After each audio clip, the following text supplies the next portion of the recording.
Quelle méthode d'armement utilisez-vous? Si vous utilisez un switch ARM, tapez A dans la section commentaires. Si vous me dites « Bah non, t'es fou, moi j'en ai marre que ça se fasse activer sans faire exprès quand je la balade en bandoulière, j'utilise un pre-ARM et puis un ARM », tapez B dans la section commentaires. Si vous utilisez une autre méthode, comme par exemple un idle up ou un switch pour le air mode, tapez C dans la section commentaires. Allez! Allez, on joue le jeu. Ah,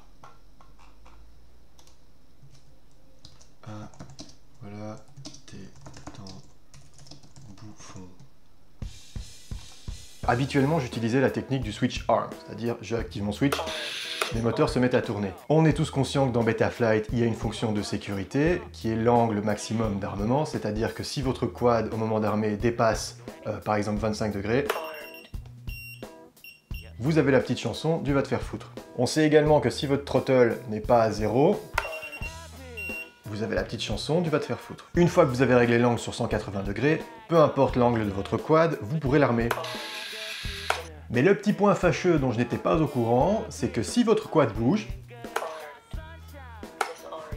eh ben ça arme pas. Alors une fois qu'on a désactivé l'accéléromètre de notre quad, normalement, ah bah non, ça marche toujours pas parce qu'il y a le gyro et c'est le gyro qui prend le dessus. Donc ça veut dire que si vous percutez quelque chose, que vous paniquez, que vous désarmez, que votre quad tombe en chute libre et que vous essayez de réarmer pour le sauver, il ne va pas réagir et vous allez vous retrouver au sol. Et donc maintenant ce que j'utilise, c'est ce switch là pour armer. Par contre j'ai coché le motor stop, donc mes hélices ne tournent pas quand j'active celui-là.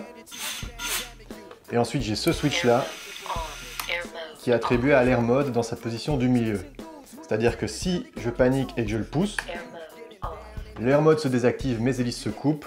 Ceci dit, je garde le contrôle du quad si j'ai du throttle. Si le throttle est à 0, mes hélices se coupent, donc je ne risque rien. Pour les novices qui ne savent pas comment assigner un switch ou qui ne savent pas comment désactiver le air mode de manière permanente, pas de panique, je vais expliquer tout ça à la fin de la vidéo. Alors le premier problème du ARM switch, c'est une question de sécurité. C'est-à-dire que si votre radio se balade sur votre sangle et que vous activez ce switch par erreur et que vos hélices tournent, vous risquez de vous blesser.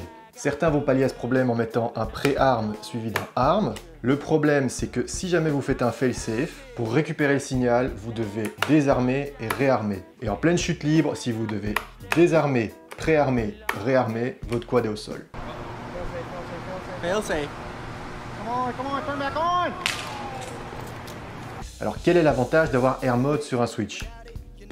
Premier, c'est que quand vous allez vous poser, vous l'avez déjà remarqué, l'air mode ça fait rebondir votre quad. Ensuite, l'autre problème du air mode, c'est que si jamais vous percutez quelque chose ou que vos hélices restent bloquées, votre quad va paniquer et il va essayer de compenser le mouvement en accélérant les autres moteurs. Du coup, en discutant avec un autre pilote, Looping, j'en suis venu à la conclusion que pour moi la meilleure stratégie, c'était d'avoir l'armement avec les hélices qui ne tournent pas, d'activer le air mode pour avoir vos hélices qui tournent, et si jamais vous vous retrouvez dans la merde, vous désactivez le air mode et vous coupez les gaz. Peut-être, si vous avez de la chance, de sortir de cette mauvaise situation et vous pouvez reprendre le contrôle de votre quad, il va pas tomber comme une pierre. Cela fait que j'ai un armement à 2 switches, donc je ne peux pas accidentellement armer car je dois activer les 2 switches pour avoir mes hélices qui tournent. Et deuxièmement, quand je vais me poser, je vais pas avoir ce phénomène de rebond car je vais désactiver le air mode, je vais me poser, je vais baisser le throttle à 0, mes hélices vont se couper, je suis au sol, je peux désarmer. Alors pour les novices, le air mode c'est quoi?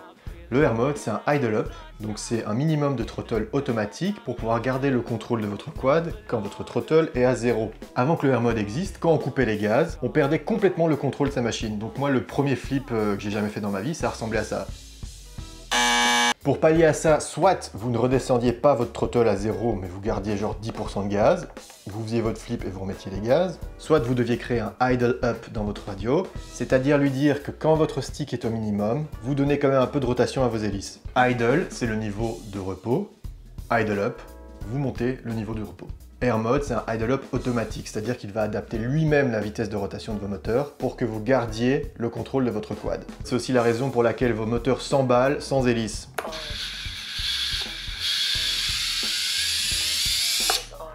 Et oui, il essaye de compenser les mouvements du gyro, mais il n'a pas d'hélice pour le faire, du coup il accélère les moteurs en espérant reprendre le contrôle du quad. Alors, chose promise, chose due. Pour créer votre ARM switch, rendez-vous dans la page numéro 4, Input de votre radiocommande, et vous allez créer un input que je vais appeler ARM. Dans la source, je vais bouger mon switch F. Ensuite, je vais créer un second input que je vais appeler par exemple R pour Air Mode. Dans la source, je vais bouger mon switch B, enregistrer ça avec Exit. Et puis rendez-vous dans le menu suivant. Donc vous cliquez page pour vous retrouver sur la page 5, dans les mix. Et je vais créer un mix, être sûr que ma source c'est bien mon input ARM. Et ce mix, je vais l'appeler par exemple aux1, vu que ce sera mon auxiliaire 1. En channel 6, je vais créer un second auxiliaire, en étant sûr qu'en source j'ai bien mon input R. Mix name, je vais l'appeler aux2, car ce sera mon auxiliaire 2 dans mon configurateur. Rendez-vous dans Betaflight, vous allez cocher motor stop, changer l'angle à 180 degrés et décocher le R mode de manière permanente. Save and reboot.